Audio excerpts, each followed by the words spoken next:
Hello, Waffle Crew. I hope you're all doing fantastic. I'm Mark, and today we're diving into some fresh Reddit tales. If you enjoy a good Reddit story, consider giving a thumbs up, subscribing, or even tapping that notification bell. Let's jump into our first tale of the day.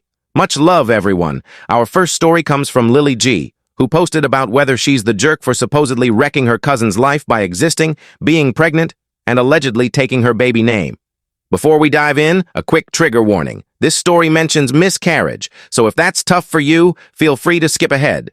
Timestamps are in the description and timeline below. Thanks! So, I'm an 18-year-old woman who's always had strange tension with my cousin Casey, 23. For some reason, she's always been oddly fixated on competing with me while adoring my older sister, 24. Like she's perfect. I've never understood why and stopped trying to figure it out ages ago. For background, Casey has lived with us since middle school due to family troubles, and even then, she treated me like a doormat, calling me useless, unattractive, and trying to make me feel worthless. It worked for a while. I hid in oversized clothes, avoided people, and had no self-esteem. By junior high, I started finding my footing, made friends, developed my style, and learned makeup from my sister, embracing a cute 90s oversized vibe. Casey despised it, accusing me of mimicking her, even though she wore baggy sweats and Crocs daily. Things escalated when I got a boyfriend at 15. He was 16, and she shamelessly tried to flirt with him, boasting about her figure and saying he'd prefer her. My mom had to step in multiple times, while my dad kept saying to let it slide because Casey had been through a lot.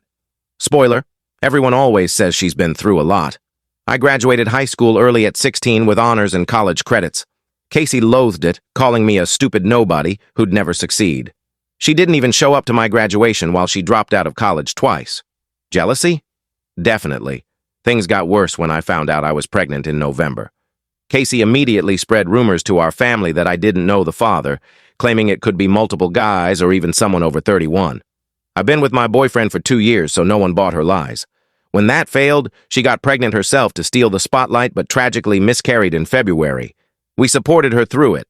I even wore loose clothes to avoid upsetting her with my baby bump. Still, whenever I mentioned cravings or my pregnancy, she made it about her, sometimes crying at dinner, saying it should have been her. Over the top, right? Then when I shared my baby's name, my mom's mother's name, who Casey isn't related to, she got a custom blanket made with the same name, her due date, and her miscarriage date, claiming I stole it. She's my dad's niece, not my mom's. The latest drama unfolded while planning my baby shower, discussing decor and food. Casey scoffed loudly from the living room. We ignored her. When we mentioned the baby's name again, she snapped, "A name you took from me!" I rolled my eyes. Why is she still on this? I showed my mom a custom car seat cover I'd ordered, and Casey stormed in, showing off baby items she'd bought before her miscarriage, muttering about me copying her ideas. I didn't want her stuff or her ideas. My mom complimented her items to keep the peace, but when Casey saw I wasn't engaging, she lost it. She accused me of imitating her, being envious, and needing to fix myself before having a baby. She even brought up my recent hormonal hygiene issues she'd overheard me discussing. Seriously? We moved to the backyard with my sister, but Casey followed, yelling that we treated her worse than her own parents did. A total lie. My parents have coddled her for years while she bullied me. My dad finally came up from the basement, fed up. For once, he didn't baby her. He said, "Casey, I love you, but what's your deal? You're always starting fights, playing the victim, and you're not a kid anymore. If you want to stay here, get it together. You can't keep targeting a teenager who's done nothing to you." She was stunned, stormed off, packed a bag, and left.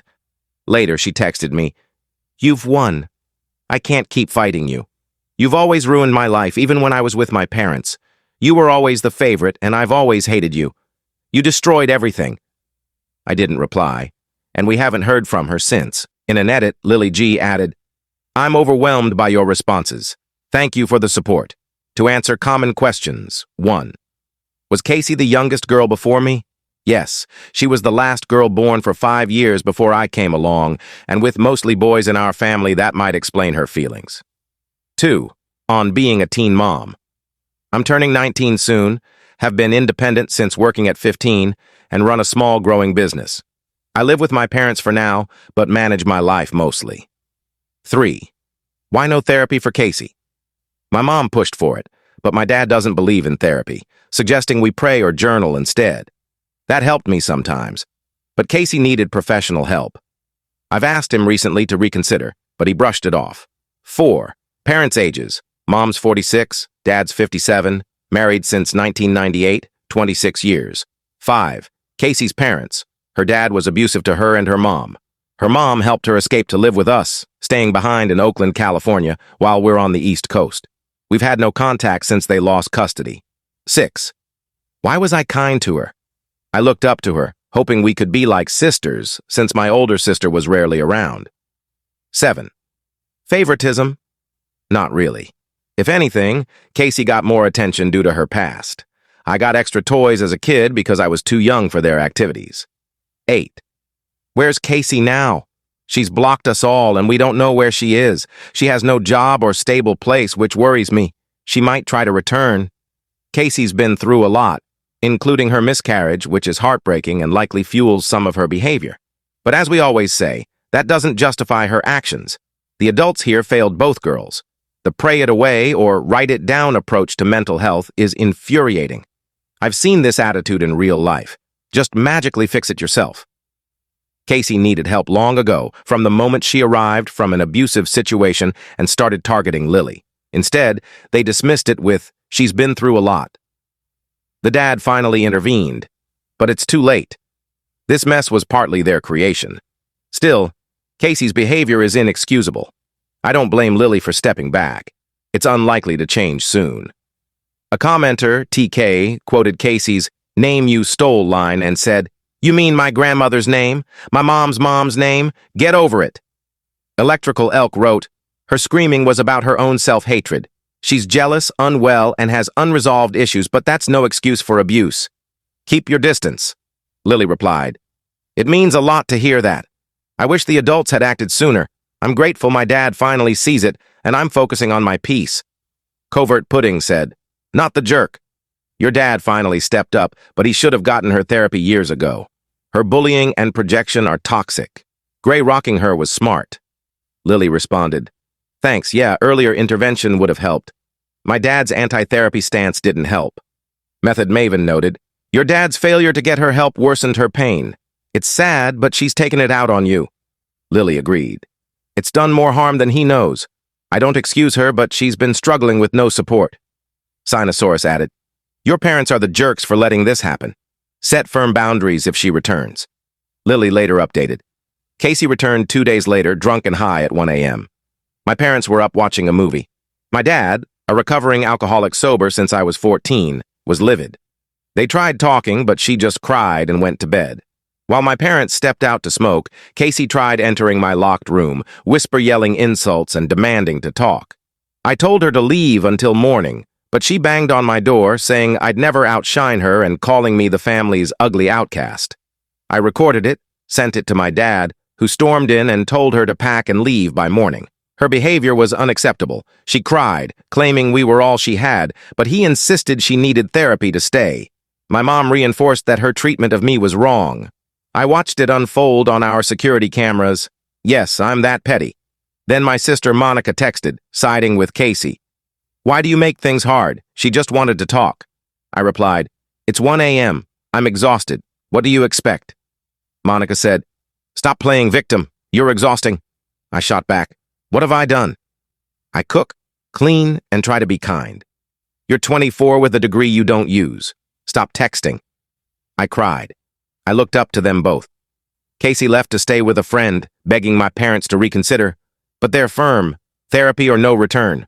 Monica and I haven't spoken since. I told my mom to ask her daughter what's up. I've uninvited both from my baby shower. They're out of my baby's life. My parents support me. I'm focusing on my pregnancy, business, and peace. Thanks for the support. It's helped me stand firm. What a mess. I'm glad Lily's safe and standing up for herself and her baby. But it's frustrating this took so long. Therapy should have happened years ago. The mom tried, but gave up when the dad dismissed it, leaving Lily to manage everyone's emotions. Casey's trauma doesn't excuse her actions, and Monica's betrayal is shocking. Lily seems the most emotionally mature here. What do you think? If you were Lily, what would you do?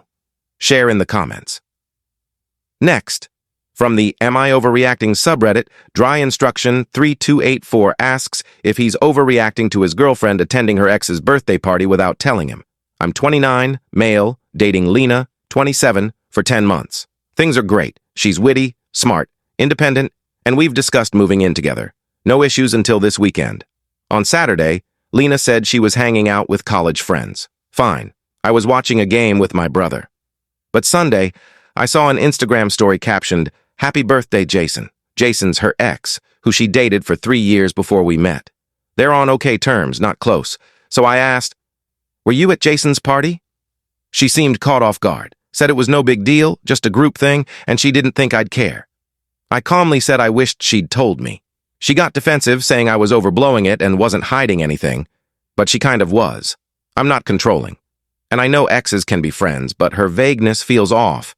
It's not about cheating, but it feels like she avoided mentioning it to dodge questions. Am I overreacting?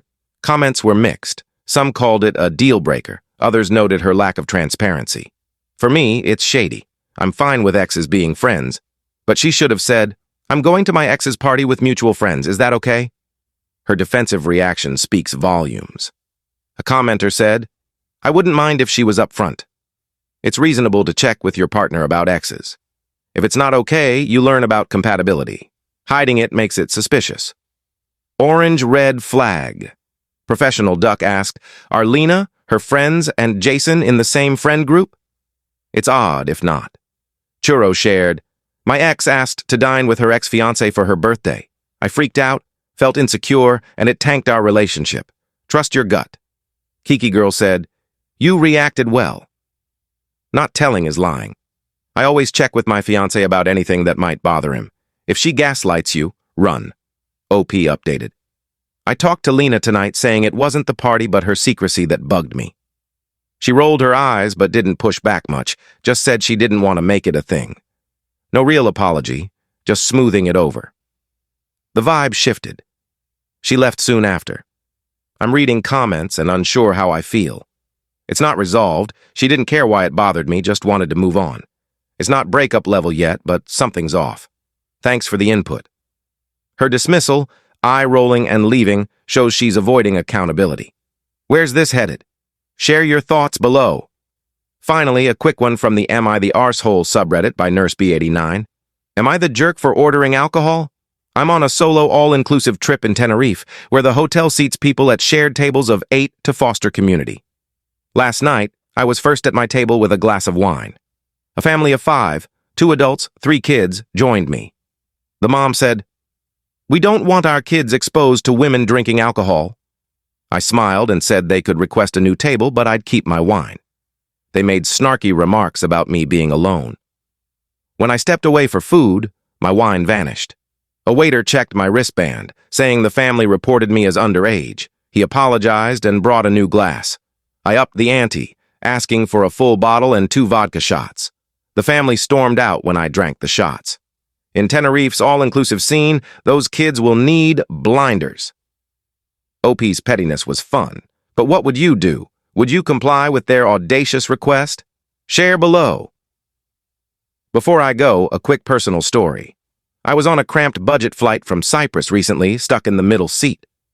In front of me was a guy, and ahead of him a mom with a young kid, maybe 5 or 6. It was a 2 a.m. delayed flight.